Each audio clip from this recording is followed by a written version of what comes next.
My speech today is on being a black woman suffering with mental illness. As a black woman, we're taught to be strong, and thus having a mental illness is looked frowned upon or down on, and it's seen as we're weak. As a woman who has suffered with mental illness for over the past 8 years, I know what it's like to be told, oh, just pray it away, you're not sure, you're just having a weak moment, you'll be fine. As you can see, over 16% have been diagnosed with a mental illness, and 13.2 of the population identifies as Black African American with a mental illness. That's over 6.8 million people. That's more than the populations of Chicago, Houston, and Philadelphia combined. That's a lot of people. And as far as black women tend to suffer with many call it Black superwoman syndrome. This is when it's a mindset passed down from generation to generation. With that being said, when you see a black woman and she's having a weak moment or she's sad, it's seen as, oh, she's just weak right now, but she can't have those moments. Okay, as you can see, these are black women. When you think of them, you initially think of strong, independent, hardworking, determined. You don't have any mindset of, oh, they're weak. As you can see, it's 1, 2, 3, 4, 5. One of these black women suffer with a mental illness, but you won't know it. Black women are also known as John Pickens from Ebony describes the fact of black woman syndrome. We are known for taking care of others before we take care of ourselves. We are the backbone of the African American community, especially for black men. If we don't, we are known as we take care of the kids, we take care of our man, we take care of family members. We have the highest rate for heart disease, breast cancer, stress, and things of that nature, but we aren't allowed to get the help we need. If we say, oh, we're going to seek therapy or we're going to seek this, then it's, well, you're going to talk to some shrink about your personal problems? You're not going to, you can just talk and pray it away or things of that nature. We also are known with Black Superwoman Syndrome, we're known for bottling everything inside. We keep it all in, and then when we lash out, we're known as, the bitter black woman, or we got an attitude problem. And most of the times, we really just need help. But if versus saying, hey, I need therapy or I need medication, it's no, you don't deal with it, pray it away, you'll be fine. Admitting that one has a mental illness is you're mainly given the label as crazy or weak. I know when my aunt found out I suffered with depression, she was like, oh, so you just weak. No, I just suffer with depression. Oh, so you crazy. No, I mean, I might have crazy tendencies, but no, I'm not like legit diagnosed as crazy. I might be described as that to some people. Also in the African American community, as far as mainly with black women, mental illness is described as a white people disease. Black people aren't suicidal. Black people, we don't kill themselves. We don't do any of this. That's a lie. We are the highest rate of those who suffer with mental illness, but we are the lowest rate of those to seek help. According to a study published by the U.S. National Library of Medicine, 7.5 black women are diagnosed with mental illness, and even more are not diagnosed, and they suffer in silence. Many women don't seek professional help, mainly due to the stigma, the dependence on religion, and the facade that black women are taught to keep everything together and act strong. Due to this, it also gets passed down from generation to generation. I suffer with depression, so I get counseling. I don't have to take medication yet, but I do what I need to do, so I don't pass that down to her. And if she suffers through it, I'm not going to be one of those, oh, sweetie, just pray it away, you strong, you be all right. No, that's because in the end, that just goes down to generation to generation, and then you have moms, black women who are just suffering alone and just don't know what to do until it's too late.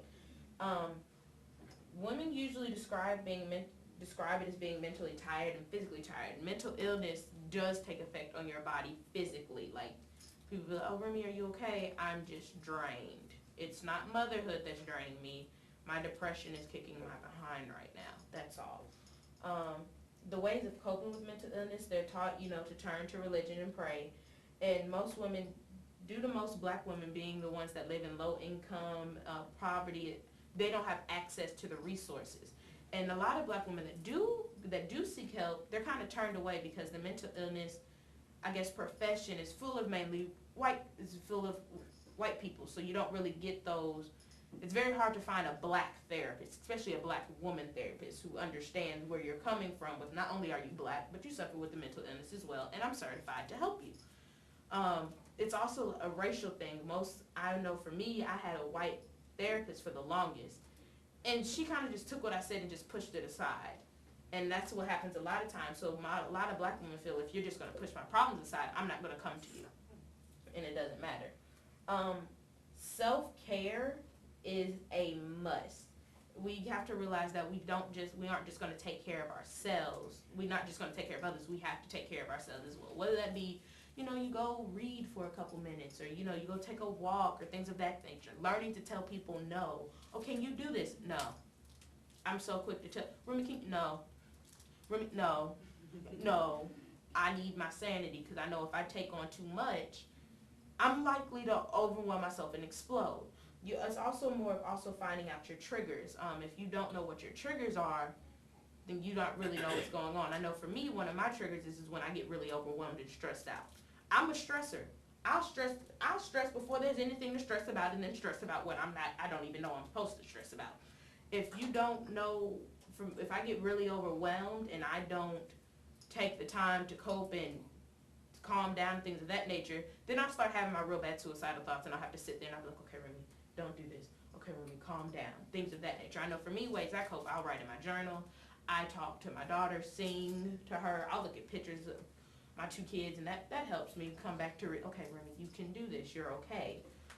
Also, one of my things that triggers me is if I take on too much. I am currently taking 18 hours. I'm a full-time mom, and I'm about to start working part-time. I'm doing too much, but I've learned how to manage it. If I don't know how to manage it well, then that's just when it goes all bad. You can go to the next slide. So as you can see, these are some things. It's pronounced mental illness, not crazy. We have to fight the stigma of, oh, if you have a mental illness, you're instantly crazy, you're weak, or anything of that nature. This is the stigma that really kills the black community, because like I said, black women aren't likely to get the help they need. They're more likely to just suffer in silence. Kerry Washington said a good quote. She said, "My brain and my heart are really important to me. I don't know why I wouldn't seek help to have these things be as healthy as my teeth. I go to a dentist, so why shouldn't I go to a shrink?" You also have to look at it as our mental illness is seen as weak in, what else? Seen as weak in just, you're just in your feelings at the moment. But having a mental illness, I know depression, it's a chemical imbalance in your brain. It's not like, oh, well, you just sad and, it'll go away. I'll never stop suffering with depression. It'll never go away. I'll never stop being bipolar. It will never go away. I will have to find ways to cope with it. I have to take my bipolar medication and things of that nature. Or I'm going to turn into the crazy woman on the street, where if you look at me wrong, I'm just going to snap, and you're not going to know, I'm not really going to know why. Someone else isn't going to know why. Also, the thing with mental illness in black women is, because we're known as the backbone and things of that nature, we don't let others take care of us. We'll be like, oh, we got it, we'll take care of ourselves, we'll do this, we'll do that, and in turn, we end up hurting ourselves. So in order to prevent that, we have to make sure that we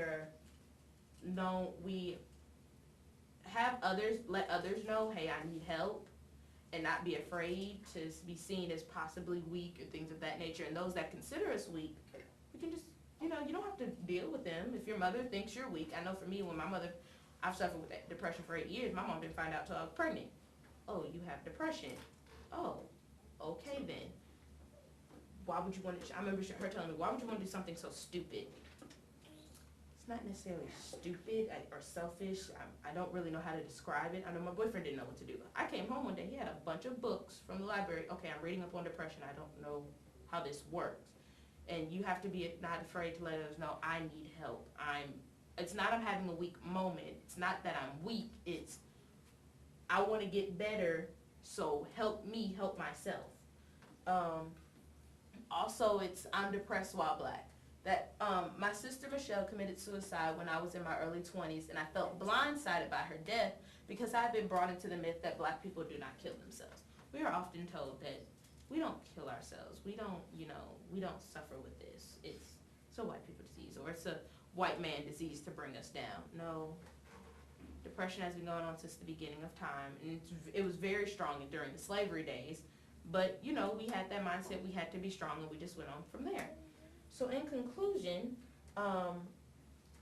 today I've gone over the inside of what it means to be a black woman dealing with mental illness, and even though black women are known for taking care of everything and everyone before they take care of themselves, to keep up with everything, we must remember to take care of ourselves first, especially our mental health, because mental illness is real, and we can still be strong with mental illness. I'm still consider myself a strong black woman, even though I suffer with mental illness, because knowing when you need help and letting others know when you need help doesn't make you weak, it makes you even stronger. And that is my speech for today.